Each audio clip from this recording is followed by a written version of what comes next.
नमस्कार। आप लोग पिछले इतने सालों से मेरे साथ जुड़े हुए हैं।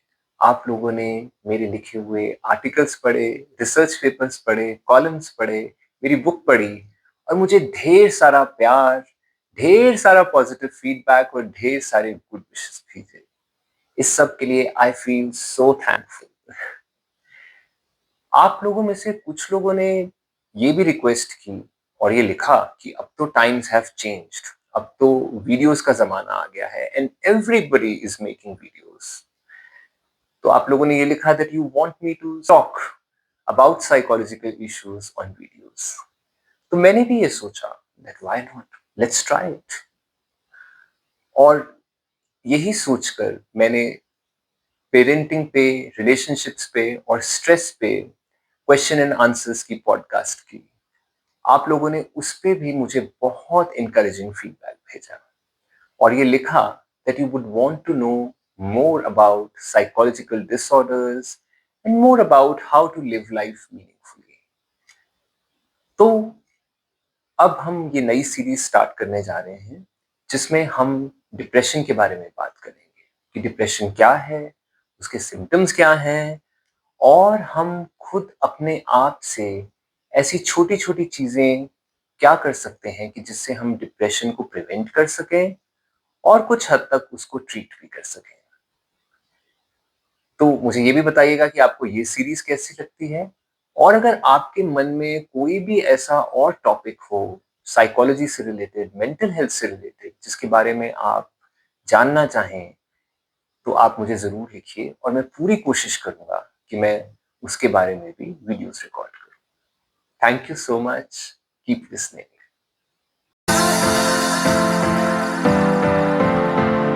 डिप्रेशन, ये शब्द सुनने में कितना भारी भरकम और कितना डरावना लगता है ना, but it is just a mental state. जैसे काले बादल आके सूरज के प्रकाश को थोड़ी देर के लिए छुपा देते हैं और अंधेरा कर देते हैं, वैसे ही जिंदगी में डिप्रेसिव फीलिंग्स आके हमारी होप को, हमारी जिंदगी जीने की इच्छा को और हमारी ताकत को छुपा देती हैं। याद ये रखना है that it is not a permanent state, it is not a death sentence. आप सही ट्रीटमेंट से और अपने सेल्फ एफर्ट से डिप्रेशन से इजीली निकल सकते हैं। तो इसलिए होप कभी नहीं छोड़नी है।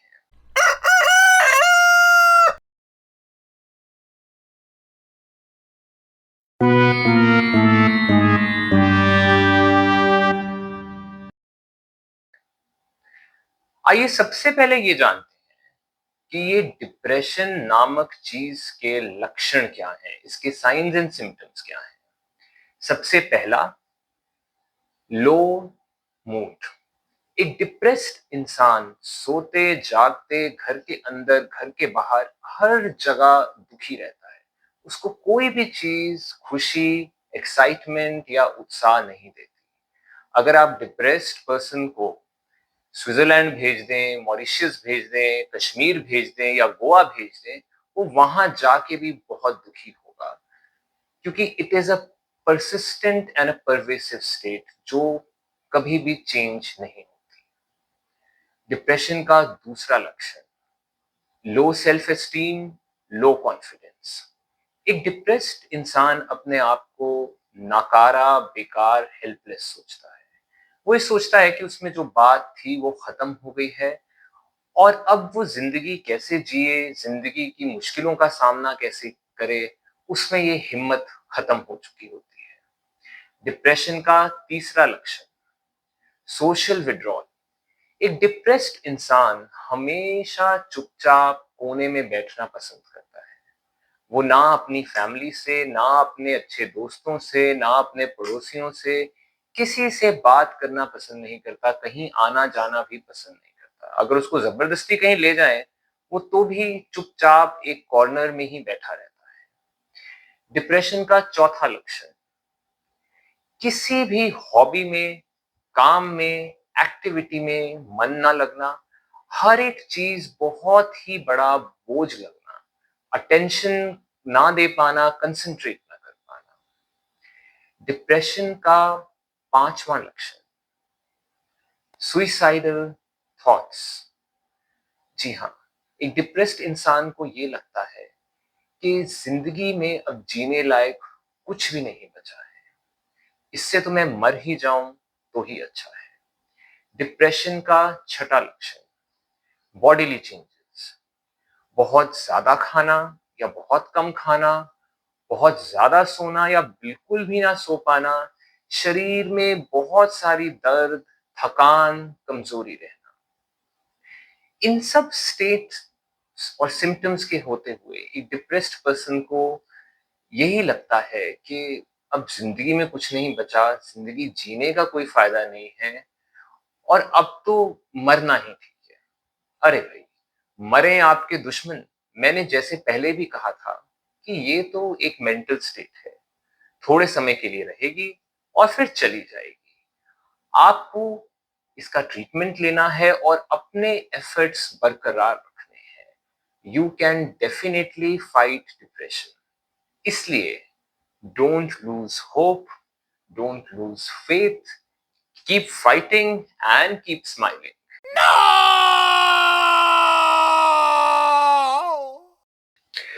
तो जी, हमारे देश में इनफॉर्मल हेल्थ एक्सपर्ट्स कोने कोने में भरे हुए हैं। ये एक्सपर्ट्स आपको स्कूल्स में, कॉलेजेस में, घरों में, नेबरहुड में, पार्क्स में, किटी पार्टीज में मिलते हैं। इन्हीं इनफॉर्मल हेल्थ एक्सपर्ट्स ने डिप्रेशन के बारे में बड़ी अजीबोगरीब मिथ्स और रूमर्स फैलाए हुए हैं। तो आज के इस वीडियो में हम उन्हीं मिथ्स और रूमर्स की बात करेंगे, ये जानेंगे कि फैक्ट क्या है और दूध का दूध करेंगे और पानी का पानी करेंगे। तो myth number 1, depression is simply laziness.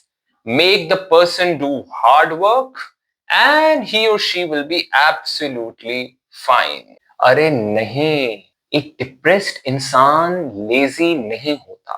Depression is a very intense abnormal condition जहां पे डिप्रेस्ड पर्सन बहुत बेसिक बेसिक चीजें करने के लिए भी स्ट्रगल करता है। छोटी सी चीज करने में ही उसको बहुत ज्यादा एफर्ट लगता है, बहुत ज्यादा फटीग हो।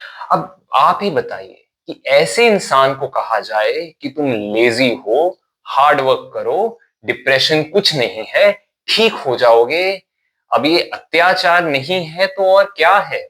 Myth number 2, depression is loneliness. Get him or her married off, push him or her into a relationship, and depression will be fine. No, no. एक डिप्रेस्ड इंसान रिलेशनशिप के बारे में सोच भी नहीं रहा होता, वो तो अपने आप से ही संघर्ष कर रहा होता है। वो अपने आप के बारे में नेगेटिव सोच रहा होता है, अपने फ्यूचर के बारे में नेगेटिव सोच रहा होता है, पूरी जिंदगी के बारे में नेगेटिव सोच रहा होता है। वो एक रिलेशनशिप का रिस्पॉन्सिबिलिटी लेने के लिए तैयार ही नहीं होता।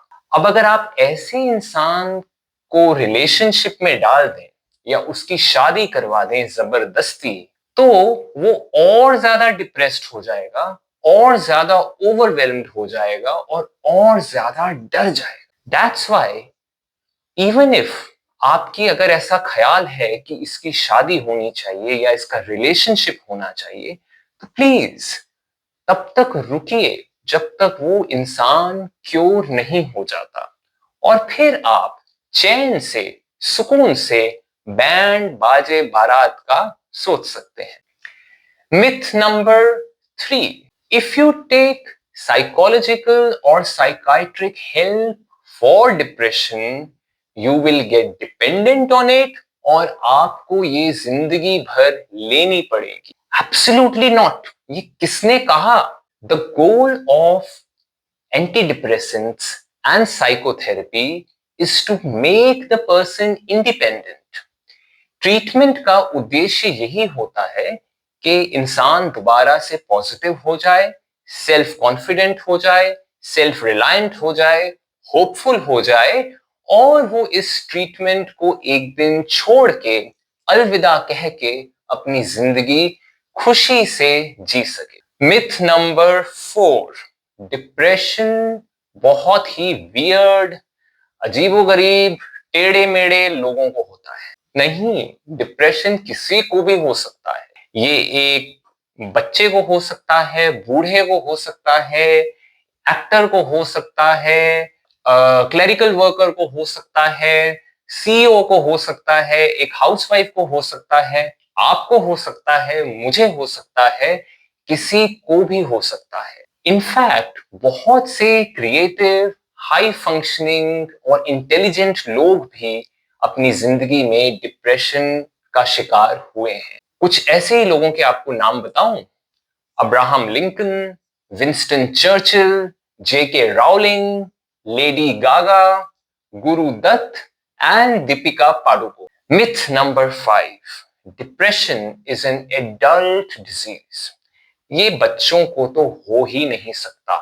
हम लोग अक्सर यही सोचते हैं ना कि बच्चों की तो लाइफ बहुत ही आसान है, खाया पिया, खेला कूदा, यूट्यूब देखी, सो गए, बड़ी मौज की जिंदगी है, इन्हें काहे का depression? Well, this is not true.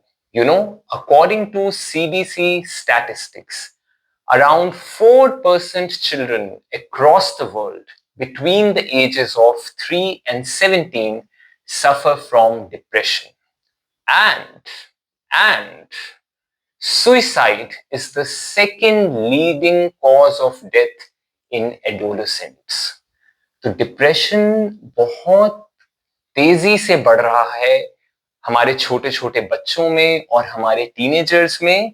इसीलिए जब भी कोई बच्चा, जब भी कोई टीनेजर, जब भी कोई यंग एडल्ट आपसे आके ये कहे कि वो उदास है, वो जिंदगी से निराश है, वो सुइसाइडल है, तो इस बात को इग्नोर मत कीजिए और उसकी हेल्प कीजिए। अक्सर ये होता है ना कि हम कहीं से कुछ कंसेप्ट सुन लेते हैं, कुछ मिथ अपना लेते हैं और फिर जिंदगी को हम वैसे ही देखने लग जाते हैं, एक कॉम्प्लेक्स रियलिटी को सिंप्लीफाई कर। बट अगर हमें जिंदगी को असली में देखना है और अगर हमें लोगों को जानना है, उनको सपोर्ट करना है, उनकी हेल्प करनी, तो we need to see the world with open eyes, with open brain and with open heart.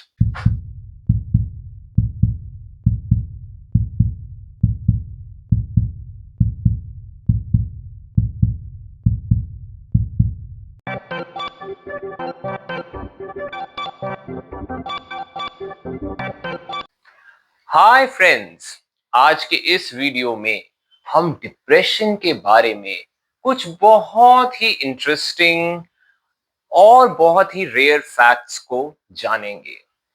इसीलिए please do watch till the end, it's gonna be interesting. Number 1, depression is not a modern disease, it is a very ancient illness.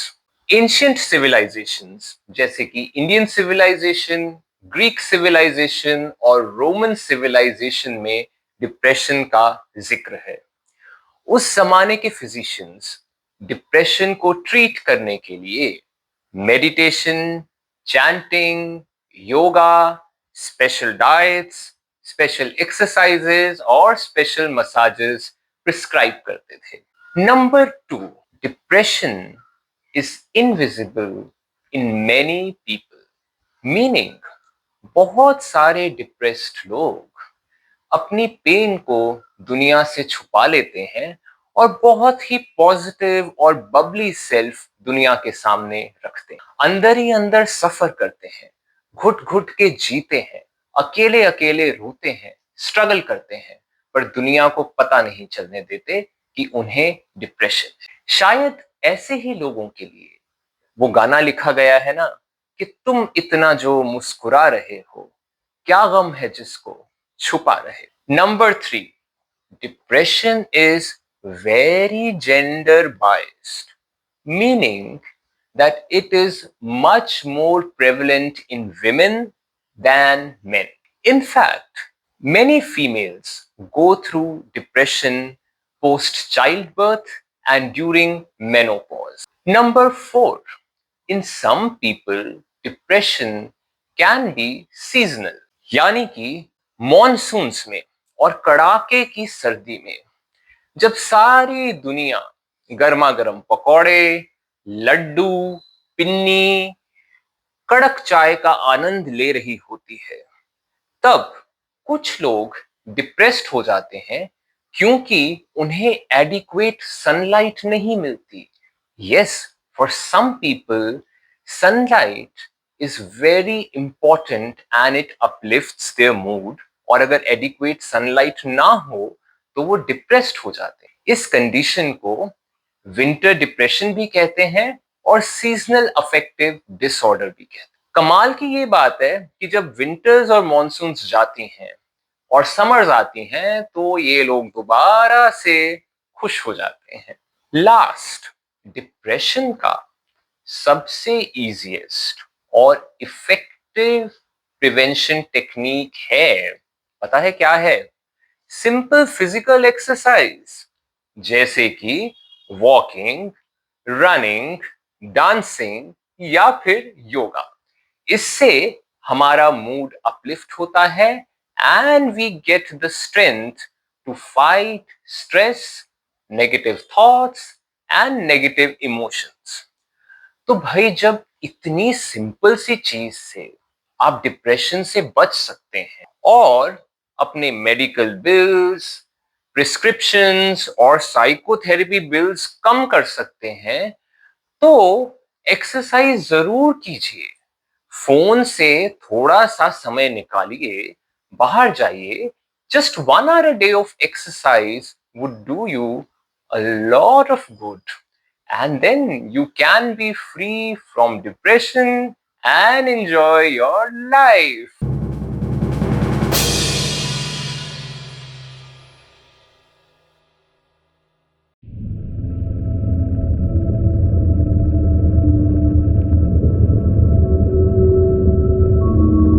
Depression का कोई भी एक कारण नहीं होता।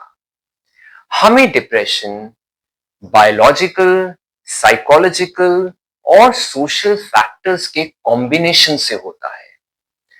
तो आइए आज के इस वीडियो में हम जान लेते हैं कि ये सारे फैक्टर्स हैं क्या। सबसे पहला, जेनेटिक्स।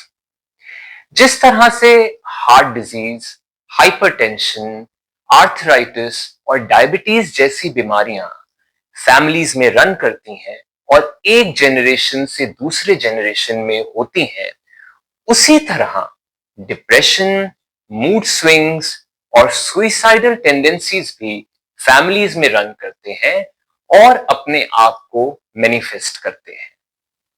Number 2, neurochemistry. हमारे ब्रेन में कुछ इस तरह के न्यूरोट्रांसमीटर्स होते हैं और हॉर्मोन्स होते हैं जो मूड रेगुलेशन में, यानी कि खुशी और दुख को संतुलन में रखने के लिए हमारी बहुत हेल्प करते हैं। इन हॉर्मोन्स और न्यूरोट्रांसमीटर्स के इम्बैलेंस की वजह से भी हमें डिप्रेशन हो सकता है। Number 3, nutritional deficiencies. जी हां, आजकल हमारी डाइट का तो बैंड ही बजा हुआ है। हम क्या क्या खाते हैं, कब कब खाते हैं और कहां कहां खाते हैं, इसकी वजह से हमारी बॉडी को कंप्लीट न्यूट्रिशन नहीं मिल पाता।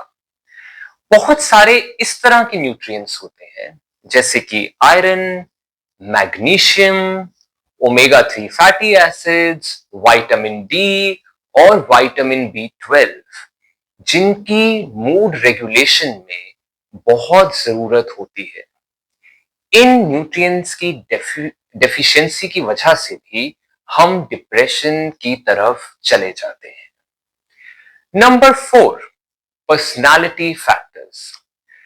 कुछ लोगों की पर्सनालिटी ही डिप्रेशन के लिए बहुत वल्नरेबल होती है।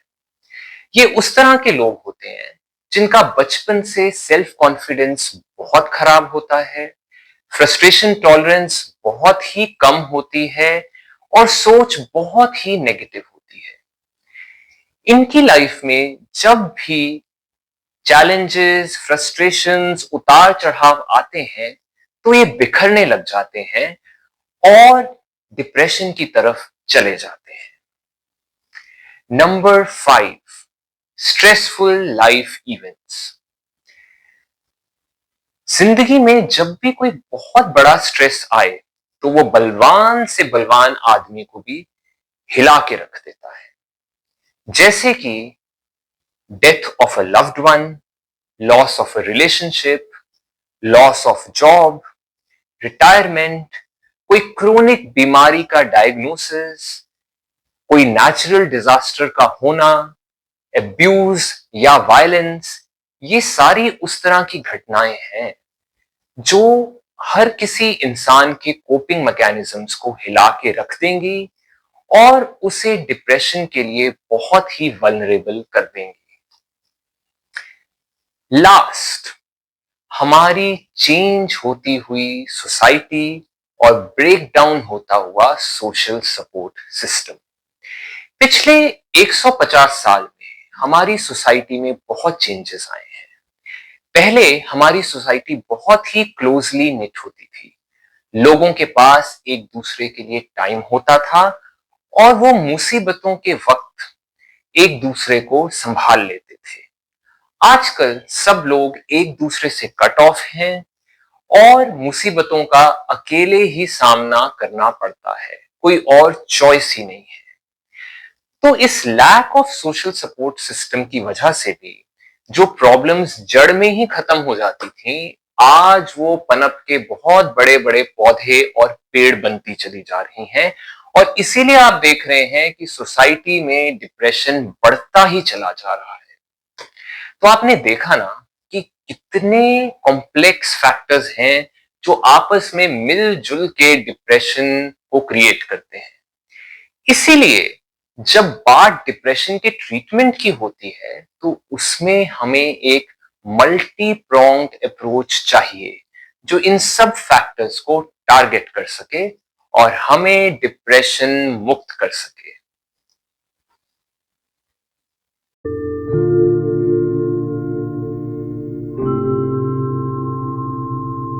There are quite a few things that you can do which will make a lot of difference to the life of the depressed person. Let's understand that. Firstly, अगर आपके किसी family member को या friend को depression है, then be a good listener.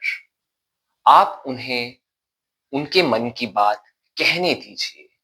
जितना बोलना चाह रहे हैं, जो बोलना चाह रहे हैं, वो बोलने दीजिए। इंटरप्ट मत कीजिए। कई बारी we are very impatient to give a lot of gyan, to give a lot of advice, to give a lot of solutions, and that makes the person uncomfortable and quiet. तो उन्हें बोलने दीजिए और आराम से, प्यार से, ध्यान से, एक ओपन माइंड से सुनिए। Secondly, tell them that depression is an illness and ये इलनेस किसी को भी हो सकती है। उनको हो सकती है, आपको हो सकती है, मुझे हो सकती है। That's why there is absolutely no need to feel ashamed, to feel guilty, or to feel weak. Thirdly, tell them that depression is curable. It is not a death sentence. It is not a permanent disability. एक mental state है, कुछ हफ्तों के लिए, कुछ महीनों के लिए रहेगा और सही ट्रीटमेंट के साथ बिल्कुल ठीक हो जाएगा। So tell them not to lose hope, it is definitely curable. Fourthly, एक डिप्रेस्ड इंसान अपनी अच्छी क्वालिटीज, अपनी स्ट्रेंथ्स सब भूल जाता है। That's why it's very important कि आप उन्हें उनकी पॉजिटिव क्वालिटीज, उनकी स्ट्रेंथ्स और उनके अच्छे एट्रीब्यूट्स याद करवाएं एंड रीअश्योर देम कि वो पहले जैसे बिल्कुल दोबारा से हो सकते। फिफ्थ एंड मोस्ट इंपॉर्टेंट, अगर डिप्रेशन इंटेंस है तो ये अपने आप से ठीक नहीं होता. That's why you need to encourage them to seek proper psychological and psychiatric help. भाई अगर हम इन्फेक्शंस के लिए, आर्थराइटिस के लिए, कैंसर्स के लिए, वायरल फीवर के लिए, सबके लिए डॉक्टर के पास जा सकते हैं, तो हम डिप्रेशन के लिए मेडिकल हेल्प क्यों नहीं ले सकते? बिल्कुल ले सकते हैं, ये हमारा हक है.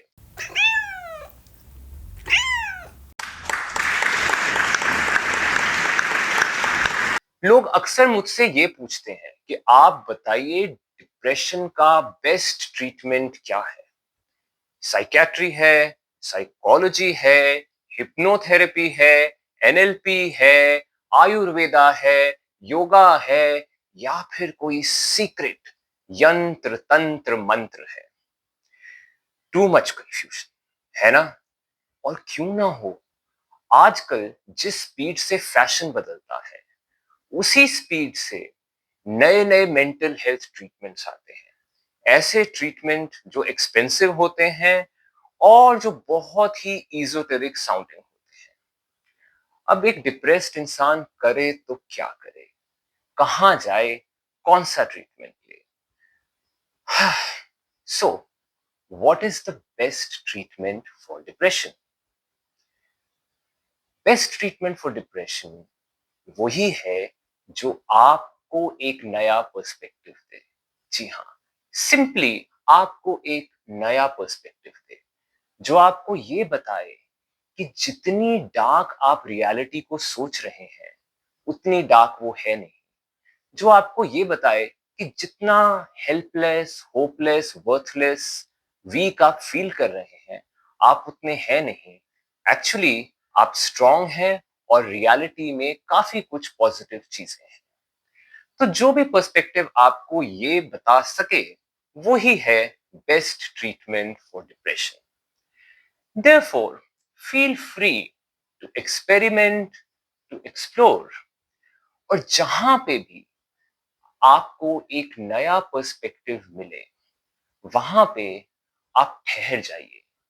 जहां पे आपको नई आशा की किरणें दिखाई दें, आप वहां पे एक कमिटमेंट करके उस ट्रीटमेंट प्रोटोकॉल को फॉलो कीजिए. फिर आप बहुत ज्यादा एक्सप्लोर, एक्सपेरिमेंट, यहां भागना, वहां भागना, ये सब मत कीजिए. बिकॉज कमिटमेंट से ही आप डिप्रेशन से बाहर निकलेंगे. And so follow your treatment protocol and wish you a speedy recovery.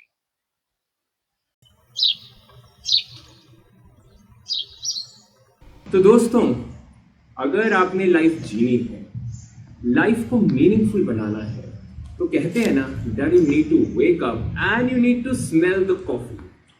लेकिन यार ये ऐसा नहीं होना चाहिए कि अपने घर में उठे, आंखें मली, कॉफी का डब्बा खोला और कॉफी स्मेल हो.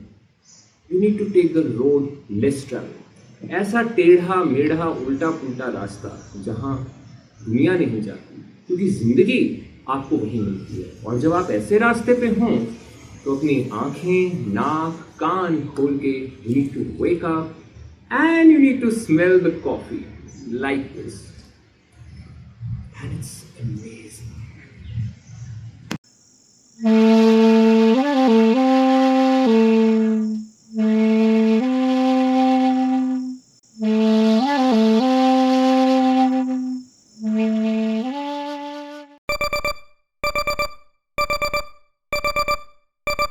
Consistent routine helps reduce symptoms of depression. तो अब आप यही पूछेंगे ना कि इस कंसिस्टेंट रूटीन में क्या क्या होना चाहिए? इसमें बड़ी बेसिक चीजें होनी चाहिए, जैसे कि proper meal times, proper sleep wake cycle, regular physical exercise, some work tasks, some household chores, and a hobby. तो आप ऐसा एक शेड्यूल बनाइए और जहां तक हो सके उसको फॉलो कीजिए. अब आप में से कुछ लोगों का ये भी सवाल होगा ना कि भाई हमारा डिप्रेशन तो इतना भारी भरकम, इतनी कठिन बीमारी है, ये छोटा मोटा शेड्यूल उसमें क्या हेल्प करेगा? वेल, यू नो, एक शेड्यूल होने के, एक रूटीन होने के 4 मेजर बेनिफिट्स हैं।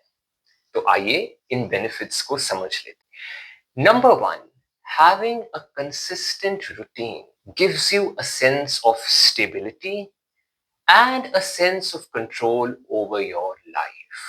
इससे आपकी जो फीलिंग्स ऑफ हेल्पलेसनेस है, वीकनेस है, वो over a period of time कम होती। Number 2, having a consistent routine normalizes your sleep wake cycle.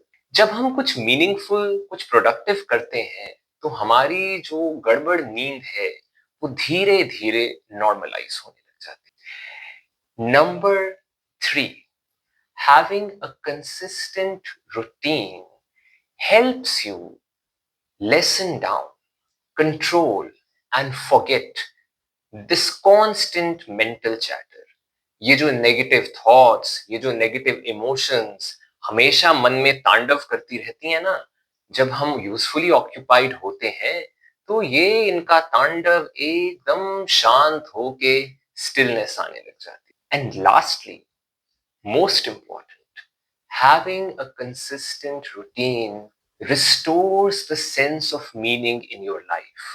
आपको दोबारा ये लगने लग जाता है कि आपकी लाइफ मीनिंगफुल है, आप में दम है और आप अपनी जिंदगी को दोबारा से खूबसूरत बना सकते हैं। इसीलिए रूटीन बहुत इंपॉर्टेंट है, इसको नजरअंदाज ना कीजिए और एक ठीक सा रूटीन बना के उसे जरूर फॉलो कीजिए। हाँ, मैं इतना जरूर कहूंगा, इतना कॉम्प्लिकेटेड रूटीन या इतना चैलेंजिंग रूटीन ना बनाइए कि आपसे वो फॉलो ही ना हो पाए, क्योंकि फिर आप डीमोटिवेट हो जाएंगे। मिर्जा गालिब ने ठीक ही कहा था, दर्द हो दिल में तो दवा कीजिए, दिल ही जब दर्द हो तो क्या कीजिए। You know, there are many depressed people who very bravely, very valiantly tolerate their helplessness, their hopelessness and their emotional pain. लेकिन कुछ बार ये पेन इतना इंटेंस होता है, इतना बर्दाश्त से बाहर होता है कि इंसान ये सोचने पे मजबूर हो जाता है कि काश ये जिंदगी खत्म हो जाए, काश मैं ना रहूं, काश मैं आत्महत्या कर लूं कि मुझे छुट्टी मिल जाए। मैं दोबारा कहूंगा, ये लोग डरपोक नहीं होते, ये जिंदगी से भागना नहीं चाहते, बस प्रॉब्लम ये होती है कि उनकी पेन इतनी इंटेंस होती है कि उनसे वो और बर्दाश्त नहीं की जाती। अगर आप उन लोगों में से हैं जिनके मन में सुइसाइडल आइडियाज या सुइसाइडल थॉट्स आ रहे हैं, तो सबसे पहले तो ये जान लीजिए कि आप डरपोक नहीं हैं, आप कायर नहीं हैं, आप बुज़दिल नहीं हैं, आप कुछ गलत नहीं सोच रहे हैं, ये स्वाभाविक है। इतनी पेन में ऐसी थॉट्स और फीलिंग्स का आना नॉर्मल है। लेकिन हमें इन थॉट्स और फीलिंग्स को हैंडल करना सीखना है और अपनी जिंदगी को बचाना है। तो अब जो मैं बात कहूंगा उसे गौर से सुनिए। फर्स्टली, ये याद रखिए कि इमोशनल पेन और डिप्रेसिव फीलिंग्स हमेशा नहीं रहते। जो इतनी ज्यादा पेन या दुख आज है, अगर आप किसी तरह से हिम्मत जुटा के उसको एंड्योर करते रहेंगे और उसमें से निकलने का रास्ता ढूंढेंगे, तो थोड़े दिनों में, मे बी थोड़े महीनों में, ये फीलिंग बिल्कुल चेंज हो जाएगी। होपलेसनेस होपफुलनेस में बदल जाएगी। जो ब्लैक एंड व्हाइट दुनिया दिख रही है, वो दोबारा से कलरफुल दुनिया दिखने लग जाएगी और एक नई उम्मीद जाग उठेगी। इसलिए please try to hold on with this faith कि ये फीलिंग्स हमेशा नहीं रहेंगी। सेकेंडली, आप ये जरूर सोचिए, शायद आपके साथ ऐसा हुआ होगा कि कुछ लोगों ने आपको लाइफ में बहुत लेट डाउन किया है। मे बी आपको किसी ने धोखा दिया होगा, किसी ने आपका दिल तोड़ा होगा, किसी ने आपको डीवैल्यू किया होगा, किसी ने आपको ह्यूमिलिएट किया होगा, किसी ने आपके एफर्ट्स को बिल्कुल नजरअंदाज किया होगा, और it is very natural that you would feel very heart broken because of this. But आपकी जिंदगी में कुछ ऐसे लोग भी तो होंगे ना, जो आपके बारे में बहुत अच्छा सोचते होंगे, जो आपसे बहुत प्यार करते हैं। People who want to see you grow, people who want you to live, people who want you to be happy. तो अगर आप नहीं रहे, तो ये सोचिए कि इन लोगों पे क्या बीते, वो कितने बड़े ग्रीफ और गिल्ट के साथ ये जिंदगी को अकेले गुजारेंगे। That's why it's very important during this phase to think of those people who love you, who care for you, and who want you to grow. और आप अपने आप को यही कहिए कि दुनिया में ठीक है कुछ लोग बेकार मिले, पर अच्छे लोग भी मिले, और मैं अच्छे लोगों के सहारे ये जिंदगी क्यों नहीं गुजार सकता। पॉइंट नंबर 3, जब हम बहुत ज्यादा डिप्रेस्ड होते हैं और सुइसाइडल महसूस कर रहे हो, तब हम खुद से मुन्ना भाई एमबीबीएस नहीं बन सकते। कोई ऐसा जरूर चाहिए होता है जो हमें प्यार से सुने, जो हमारा पर्सपेक्टिव समझे, जो हमें ये रीएश्योरेंस दे कि तुम ठीक हो जाओगे, जो हमें हमारी स्ट्रेंथ्स और हमारी अच्छी बातें याद कराए। इसीलिए इस पेन के साथ अकेले मत लड़िए। Please contact any friend, any family member, any teacher, anybody who loves you, who cares for you, and who can understand your perspective and who can reassure. जब आप ऐसे इंसान के साथ अपने मन की फीलिंग्स शेयर करेंगे, तो आपको बहुत जल्दी एक बहुत सुकून की फीलिंग आएगी, और आपका ध्यान ये सुइसाइडल आइडियाज और थॉट्स से हटने लग जाएगा। लास्टली, बहुत जरूरी चीज है, सुइसाइडल आइडियाज और suicidal thoughts are an emergency. They are a psychological emergency. इसलिए जब मेडिकल इमरजेंसी होती है तो हम क्या करते हैं? हम एक एक्सपर्ट के पास भागते हैं ना फटाफट। हम ये तो नहीं सोचते ना कि क्या करेंगे, आज नहीं जाते, फिर जाएंगे, हफ्ते बाद जाएंगे, हम तुरंत जाते हैं ना। ऐसे ही जब इस तरह की साइकोलॉजिकल इमरजेंसी है, then you definitely need professional help. आप अपने नियरेस्ट साइकोलॉजिस्ट को, साइकाइट्रिस्ट को, काउंसलर को, साइकाइट्रिक सोशल वर्कर को, किसी को भी कांटेक्ट कीजिए। अगर कोई भी अवेलेबल ना हो, तो आजकल बहुत सारी ऐसी सुइसाइड हेल्पलाइंस हैं जिन पे आप सिंपली कॉल कर सकते हैं, और वहां पे कोई ना कोई आपकी बात सुनने वाला और आपको सपोर्ट करने वाला जरूर मिलेगा। बस ये याद रखिए कि ये एक बुरा फेज है, और इसको किसी ना किसी तरह हिम्मत जुटा के, लोगों का साथ लेके, अपने आप को होप दिला के पार करना है, क्योंकि जिंदगी बहुत कीमती है, उसको ऐसी थॉट्स की वजह से खत्म नहीं करना है।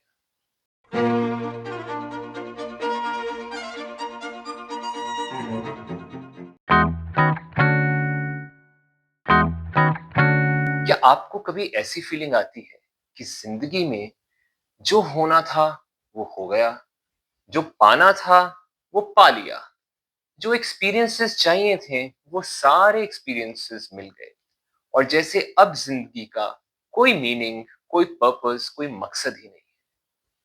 वो जैसे बेगम अख्तर का एक बहुत पुराना गाना है ना, कि जिंदगी कुछ भी नहीं फिर भी जिए जाते हैं, तुझ पे ए वक्त हम एहसान किए जाते हैं। बिल्कुल उसी तरह की मेंटल स्टेट। तो अगर आपके साथ ऐसा कुछ भी हो रहा है, you need not worry, because this is fairly common.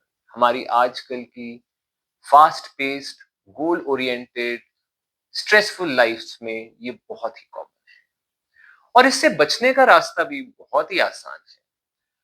अगर इससे बचना है, तो आप ऐसी कोई भी हॉबी, ऐसी कोई भी एक्टिविटी जो आप हमेशा से करना चाहते थे पर कर नहीं सके, क्योंकि टाइम नहीं था, या दुनिया ने कहा कि अरे ये तो बड़ी स्टूपिड चीज है और आपने इस डर से उसको नहीं किया, आप वो हॉबी परस्यू करना शुरू कर दीजिए। उस हॉबी में अपना हार्ट और सोल डाल दीजिए, और फिर आप देखेंगे कि वो सारे खोए हुए इंद्रधनुष के रंग आपकी लाइफ में वापस आ जाएंगे। वो बचपन वाला एक्साइटमेंट वापस आ जाएगा, और you will feel very confident in yourself. You will feel that I still have a lot of substance in me. And that feeling is the biggest antidote to these depressive feelings.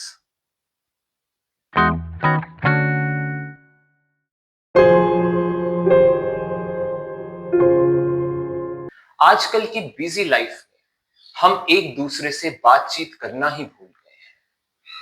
बस smartphones, apps, AI, reels, यही हमारा सहारा है, यही हमारे companions हैं। लोगों के पास ना तो एक दूसरे से बात करने का टाइम है, ना एक दूसरे की बात सुनने का टाइम है, और ना ही इतनी पेशेंस है।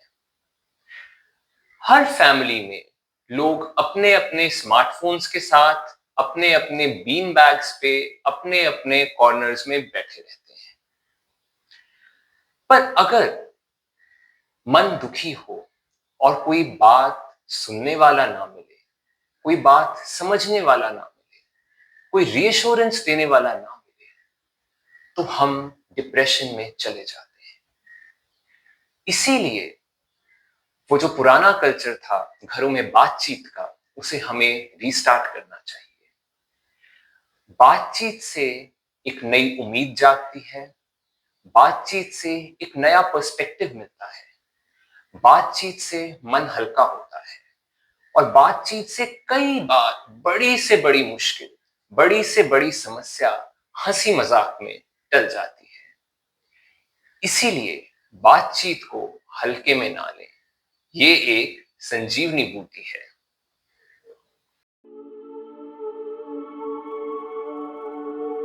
समय को नमस्कार। समय बहुत बलवान है। मुझे जो डिप्रेशन हुआ है वो मेरे पिछले जन्मों के कर्मों का फल है।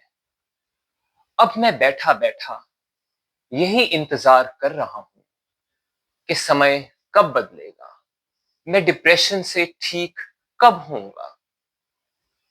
क्या आप भी अपने डिप्रेशन के साथ ऐसी ही पैसिव और थकी हारी अप्रोच ले रहे हैं? तो ये जान लीजिए, कुछ नहीं होने वाला। जिंदगी के कीमती पल, समय, घड़ी और भाग्य रेखाएं देखते देखते यूं ही निकल जाएंगे। अगर आपको डिप्रेशन से फ्री होना है तो आपको एक्टिवली लड़ना सीखना होगा। Start reflecting on yourself, start understanding your depression. अगर आपको डिप्रेशन अपनी इरैशनल सोच की वजह से है, तो उस सोच को समझकर धीरे धीरे बेबी स्टेप्स में बदलना सीखिए।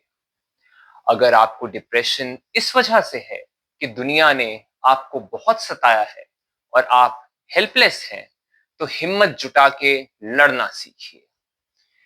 बट ये याद रखिए, चाहे आप कोई भी ट्रीटमेंट लें, दवाइयां खाएं, साइकोथेरेपी लें, मेडिटेशन करें, योगा करें, आपको एक्टिव होना पड़ेगा। डिप्रेशन से एक्टिवली लड़ना पड़ेगा। So wishing you a speedy recovery. अपने डिप्रेशन के साथ बॉक्सिंग करना शुरू कर दीजिए, और हम बहुत जल्दी एक नए वीडियो के साथ फिर मिलेंगे।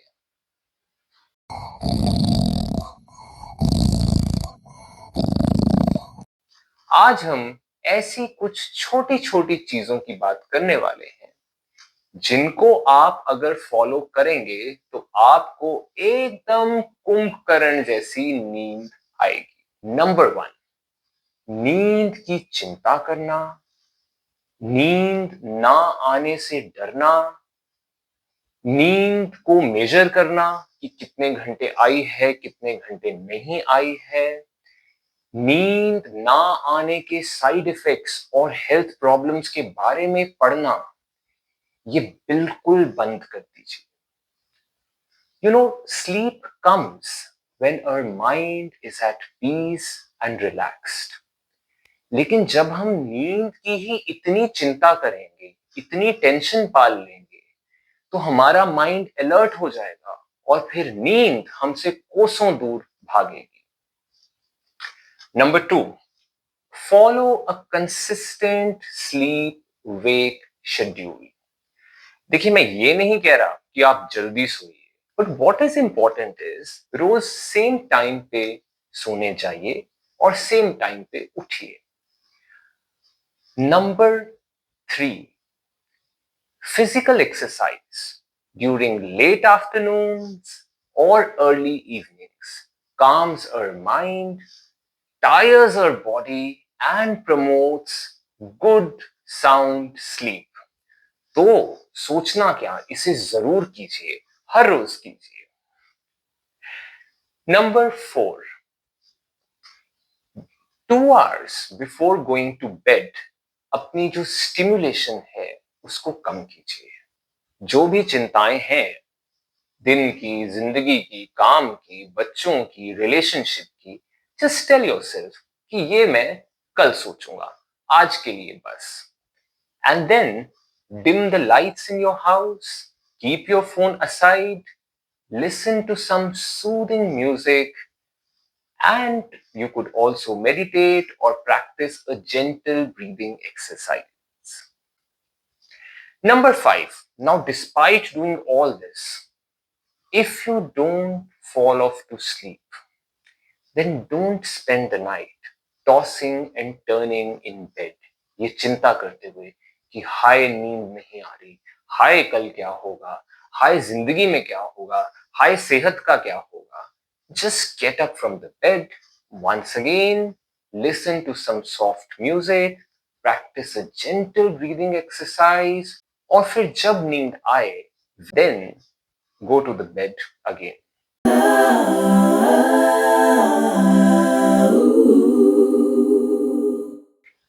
कई बार लाइफ में ऐसा होता है ना कि हम बहुत अकेला महसूस करते हैं, खास तौर पे जब कोई रिलेशनशिप टूट जाए या कोई बहुत बड़ा फेलियर हमें रास्ते में मिल जाए, या फिर कोई ऐसी डिजायर जो मन के बहुत करीब हो, जिसको मन बहुत चाहता हो, वो पूरी ना हो। जब भी ऐसा होता है तो हम होपलेस हो जाते हैं, सैड हो जाते हैं, डिप्रेस्ड हो जाते हैं। कई बार तो हमें सुइसाइडल थॉट्स भी आने लग जाती हैं। ये कितनी अजीब बात है ना कि जिंदगी में जो हम चाहते हैं, अगर वो हमें मिल जाता है तो उसकी खुशी तो सिर्फ 2 पल की रहती है, और जो नहीं मिलता उसका गम हमें हफ्तों, महीनों, सालों और कई बार तो पूरी जिंदगी सताता है। अगर हमें डिप्रेशन से बचना है तो हमें इस माइंडसेट को रीवायर करना होगा, और उसको रीवायर करने का बहुत ही आसान तरीका है, लेकिन शर्त यह है कि उसे रोज प्रैक्टिस करना है। वो तरीका है एक डायरी ऑफ ग्रैटिट्यूड बनाना। जी हाँ, एक ऐसी डायरी जिसमें आप हर रोज छोटी या बड़ी जो भी पॉजिटिव घटनाएं आपकी लाइफ में हों, आप वो लिखें, और जब भी आपका मन उदास हो, होपलेस हो, सैड हो, तो आप उस डायरी को पढ़ें और अपने आप को ये याद दिलाएं that life is full of hope, that life is full of positivity, and that there is always a reason to live. तो गम नहीं करना, खुश रहना है और जिंदगी जीनी है।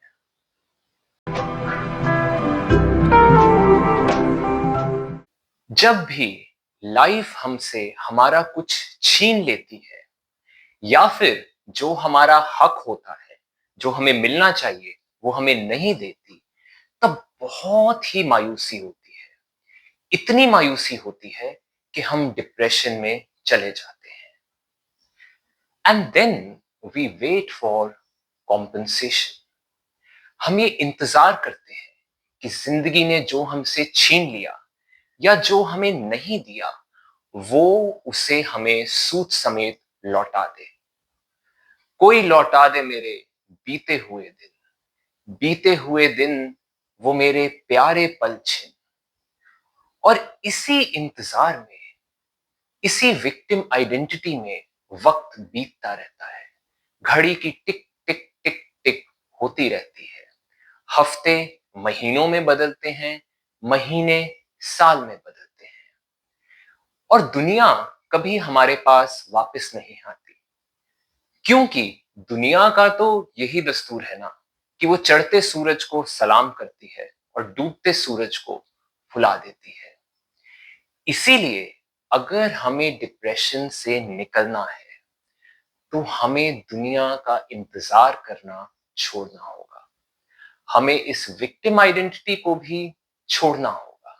माना कि हमारे साथ गलत हुआ है, लेकिन हम इस पेन को जिंदगी भर पकड़ के नहीं बैठ सकते। हमें दोबारा खड़ा होना सीखना होगा, दोबारा चलना सीखना होगा, और दोबारा दौड़ना सीखना होगा। तो बस सोचिए मत, आज से ही, इसी पल से ही ये विक्टिम आइडेंटिटी को छोड़िए and learn to take charge of your life in your own hands. इसी से ही आप डिप्रेशन को हरा सकेंगे। गौतम बुद्ध ने हमें कई सदियों पहले ये बताया था कि हम जिन ख्यालों को अक्सर सोचते हैं, उन ख्यालों में इतनी शक्ति होती है कि वो हमारी रियलिटी को शेप कर देते हैं। यानी कि अगर हम नेगेटिव ही नेगेटिव सोचते रहें तो हमारी जिंदगी में सब कुछ नेगेटिव ही नेगेटिव होता जाएगा। And that's why it is very important to learn to deal with these negative thoughts. और इसके लिए हमें 3 बेसिक स्टेप्स फॉलो करनी चाहिए। सबसे पहला, जब भी आपको कोई नेगेटिव थॉट आए, अपने आप को ये याद दिलाइए कि ये कोई हकीकत नहीं, ये कोई भविष्यवाणी नहीं है, ये कोई खुदा की मर्जी नहीं। It is just a thought. It is a thought and you treat it like a thought. Thought I है, थोड़ी देर के लिए रहेगी, फिर चली जाएगी। कितनी सारी थॉट्स आती हैं, रहती हैं और चली जाती हैं, उनका कोई वजूद ही नहीं होता। That's why treat your thought as just a thought. दूसरा, जब भी कोई नेगेटिव थॉट आए, उसे चैलेंज कीजिए। ये जरूर सोचिए कि क्या रियलिटी इतनी ज्यादा खराब है जितना कि ये थॉट कह रही है। आपको अक्सर ये पता चलेगा कि नहीं, रियलिटी इतनी खराब नहीं है, ये थॉट ही है जो रियलिटी को बहुत ही डार्क कलर्ड ग्लासेस से देख रही है। एंड थर्डली, इस नेगेटिव थॉट को एक बैलेंस्ड थॉट से रिप्लेस करना सीखिए। फॉर एग्जाम्पल, अगर आप एक एग्जाम में फेल हो गए तो आपका माइंड तो यही कहेगा ना, आई एम अ फेलियर, मुझे जीने का कोई हक नहीं है, लेट मी कमिट सुसाइड। पर ये तो बहुत ही इम्बैलेंस हुआ ना। बैलेंस तो ये हुआ that you have failed in an exam. That does not mean that you are a failure. जिंदगी में कितने एग्जाम्स आते हैं, कुछ में हम फेल करते हैं, कुछ में हम मीडियोकर मार्क्स लाते हैं, कुछ में हम आउटस्टैंडिंग मार्क्स लाते हैं। और अगर हम स्कूल के एग्जाम्स में फेल भी हो जाते हैं, लाइफ में तो बहुत जगह हम अच्छा कर लेते हैं। दैट्स व्हाई इस तरह की थॉट्स को एक बैलेंस थॉट से चेंज करना सीखिए। और आप जब ये चेंज करना शुरू करेंगे ना, तो ऐसा कोई चमत्कार नहीं होगा कि 1-2 दिन में ये थॉट्स आपकी ग्रिप में आ जाएं। It is a slow process. बहुत बार बैक एंड फोर्थ मूवमेंट्स होंगी, आपको ये बार बार करना पड़ेगा, कठिनाइयां आएंगी, बट घबराना कैसा, because as they say, slow and steady wins the race. हमें बचपन से यही सिखाया जाता है ना कि एडजस्ट कर लो, घर में एडजस्ट कर लो, स्कूल में एडजस्ट कर लो, बस में एडजस्ट कर लो, कॉलेज में एडजस्ट कर लो, जॉब में एडजस्ट कर लो, शादी में एडजस्ट कर लो, Adjustment is very, very good. I agree. Adjustment makes us strong. और एडजस्टमेंट से सोसाइटी बहुत स्मूथली चलती रहती है। लेकिन अगर आप एडजस्ट करते करते अपने आप को एक डोर मैट बना ले, अपनी नीड्स को, फीलिंग्स को, अपनी पेन को इग्नोर करते चले जाएं, तो आपको डिप्रेशन से कोई नहीं बचा सकता। इसलिए too much of adjustment is not good. तो ये जान लीजिए कि किस सिचुएशन में कितना, कब तक, किस पॉइंट तक एडजस्ट करना है, एडजस्ट करना भी है या नहीं करना।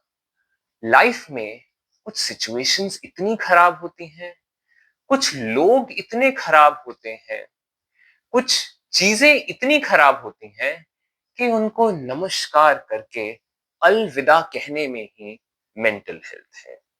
इसलिए ये जो एडजस्टमेंट है ना, बड़ी पेचीदा चीज है। इसको सोच समझ के कीजिए। राजेश खन्ना की एक फिल्म थी ना, अमर प्रेम। उसमें वो बार बार शर्मिला टैगोर से यही कहते हैं, पुष्पा, मैंने तुमसे कितनी बार कहा है, आई हेट टीयर्स। बिल्कुल ऐसा ही हाल आजकल हम लोगों का है। हम अपने टीयर्स को, अपनी इमोशनल पेन को हेट करते हैं और उससे बहुत दूर भागते हैं। जब भी लाइफ में कुछ भी लॉस हो जाए और हमारा मन दुखी हो जाए, हम ये चाहते हैं कि हम इंस्टेंटली एक सुपरमैन, एक सुपर वुमन और एक सुपर किड बन जाएं। I agree, positivity has a lot of value. लेकिन जब लाइफ में लॉस हो, दिल टूटे, कुछ छूट जाए, तो नेगेटिव फील करना इज एब्सोल्युटली नॉट। हमें इस नेगेटिव से डरना नहीं चाहिए, इसको देख के कांपना नहीं चाहिए, इससे फटाफट मुंह फेर के भागना नहीं चाहिए, क्योंकि इसी डिनायल में डिप्रेशन की जड़ होती है। तो जब भी आपकी लाइफ में नेगेटिव फीलिंग आए, उसे हिम्मत से एक्नॉलेज कीजिए, थोड़ा सा रो लीजिए, थोड़े से सैड गाने गुनगुना लीजिए और उसके बाद सुकून से बेबी स्टेप्स में पॉजिटिविटी की तरफ कदम बढ़ाइए। So don't hate your tears, start loving them, start treating them with kindness and compassion, because only then you will find a lasting cure to depression.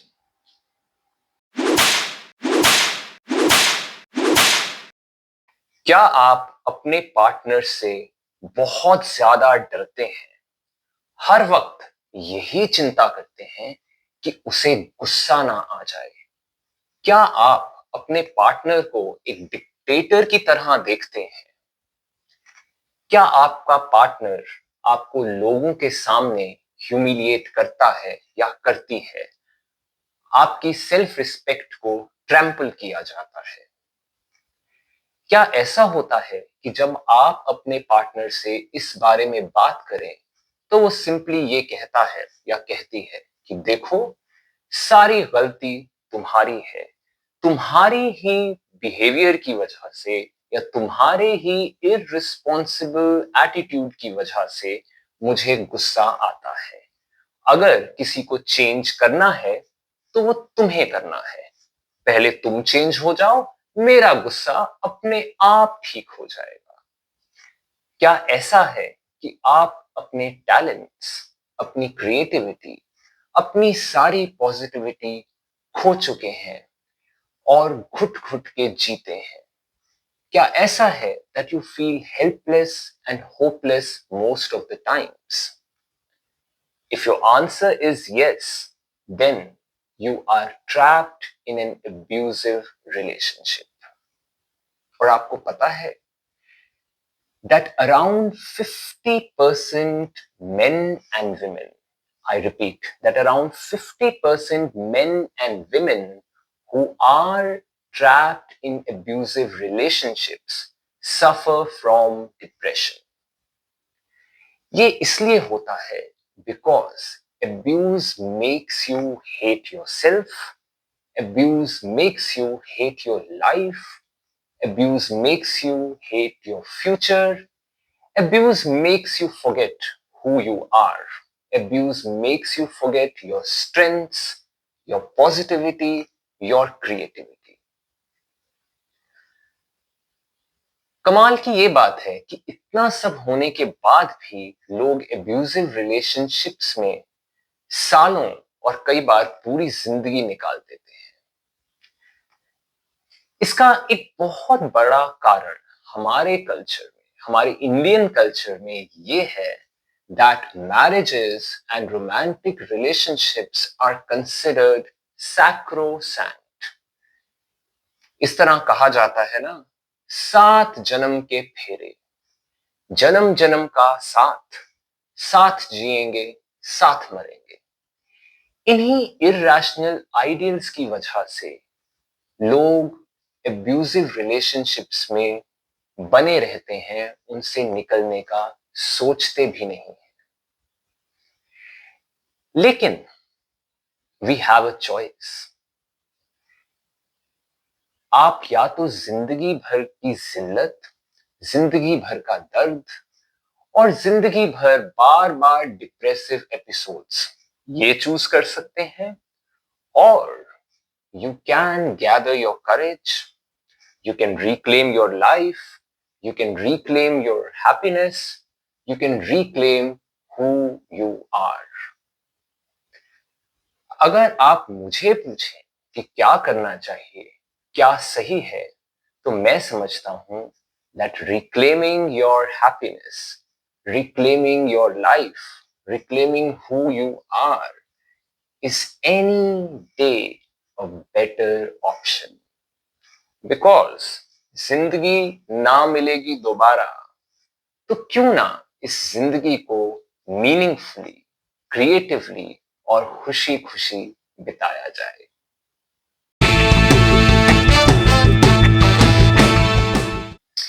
ये अक्सर होता है ना कि हमारी लाइफ के सिग्निफिकेंट अदर्स, इंपॉर्टेंट अदर्स, जैसे कि हमारे parents, teachers, friends, romantic partners, spouses और बॉसेस हमें बहुत क्रिटिसाइज करते हैं, और क्रिटिसाइज करते वक्त ये कहते हैं कि ये तो हम तुम्हारी ग्रोथ के लिए कर रहे हैं। Well, this is partly true because constructive criticism can help us grow.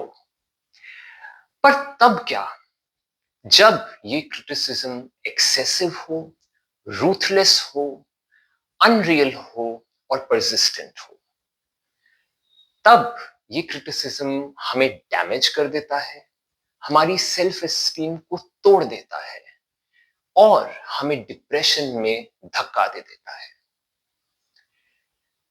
क्या होता है कि इस क्रिटिसिज्म को हम इंटरनलाइज कर लेते हैं, और कुछ इस तरह से इंटरनलाइज करते हैं कि हमारे अंदर एक नेगेटिव वॉइस पैदा हो जाती है, और ये वॉइस हमें दिन हो या रात हो यही कहती रहती है that you are worthless, you are bad, you are stupid, you are a failure, तुमसे कुछ नहीं होगा।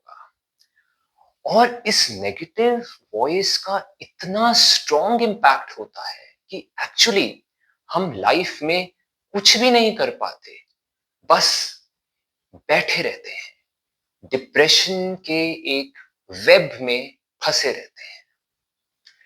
तो इसलिए अगर हमें डिप्रेशन से निकलना है तो हमें इस वॉइस को अपने दिमाग से बाहर फेंकना होगा। और वो कैसे करेंगे?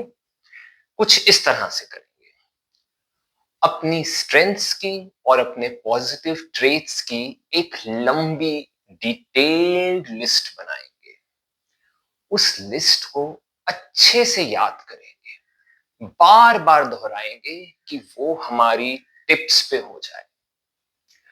और फिर जब भी ये नेगेटिव वॉइस हमें परेशान करेगी, we will tell it to just shut up, and we will remind ourselves that we are actually worthy, we are good, we are positive, we are capable, and we can live a meaningful life. For the last few weeks, we have been talking about depression. Depression क्या है, depression के science and symptoms क्या हैं, depression के causes क्या हैं, अगर हमें डिप्रेशन है तो हम इसे कैसे ठीक कर सकते हैं, अगर किसी फैमिली मेंबर को या फ्रेंड को डिप्रेशन है तो हम उनकी हेल्प कैसे कर सकते हैं। और इन वीडियोस में हमने बहुत सारे एस्पेक्ट्स डिस्कस किए, but the core fundamental remains कि डिप्रेशन हमारे इमोशंस का और थॉट्स का ही खेल है। It is not a permanent state, it is not a death sentence, it is not an ongoing thing. जब भी हम अपनी नेगेटिव थॉट्स को, नेगेटिव इमोशंस को समझ लें और उन्हें हैंडल करना सीख लें, तो डिप्रेशन एकदम गायब होने लग जाएगा। And that's why it is so important to not lose hope, to fight depression. I'm so happy and thankful that you loved this series and you gave such a detailed and positive feedback. वैसे तो मैं depression की और भी बहुत सारी बातें कर सकता हूं, बट आई फील कि एक टाइम पे एक चीज की गहराई में जाकर उसको एक्सप्लोर करके वहीं थोड़ा पॉज लेना चाहिए। So for now we are ending this series, and future में जब मेरे पास कुछ और स्पेशल इंसाइट्स होंगे डिप्रेशन के बारे में, then we will once again talk about depression.